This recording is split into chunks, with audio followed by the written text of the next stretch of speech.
నా పేరు పల్లీల పుల్లమ్మ. సో ఇప్పుడు నా పేరేంటి ఇలా ఉందనుకుంటున్నారా? నేను పల్లీలు చాలా బాగా పండిస్తాను. అందుకే నా ఊరిలో ఉన్న అందరూ కలిపి నాకు పల్లీల పుల్లమ్మ అని పేరు పెట్టారు. సో ఇప్పుడు నాకు ఆ పేరు ఎలా వచ్చిందో, ఎందుకు వచ్చిందో ఒక 2 ముక్కల్లో చెప్తా. సో నాకు ఒక 2 ఎకరాల పొలం ఉంది.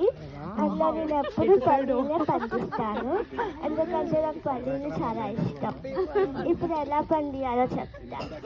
సో ఫస్ట్ భూమిని దున్నాలి, తర్వాత నీళ్లు పెట్టి విత్తనాలు వేయాలి, తర్వాత మనకి మొలకలు పెరుగుతూ ఉంటాయి.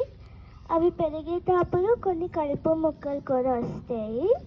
సో అవి పీకేయాలి, లేకపోతే మన పల్లీలు సరిగా పెరగవు. సో అవి పెరిగాక మనకి ఈ పల్లీలు వస్తాయి, అవి ఇవి. సో ఇప్పుడు పల్లీలతో చాలా వెరైటీస్ చేయొచ్చు.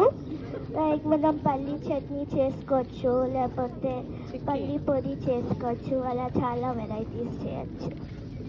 ఇప్పుడు నా పల్లీకి ఒక స్పెషాలిటీ ఉంది.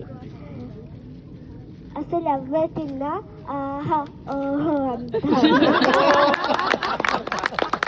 సో ఓన్లీ పల్లీనే కాదు, కానీ ఏ ఫుడ్ అయినా మనకి రైతునే పెంచుతారు. రైతు మనకి చాలా ఇంపార్టెంట్. రైతు మన దేశానికి వెన్నెముక లాగా.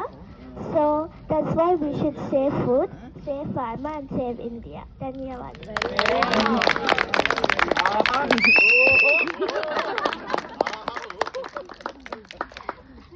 One more round of applause.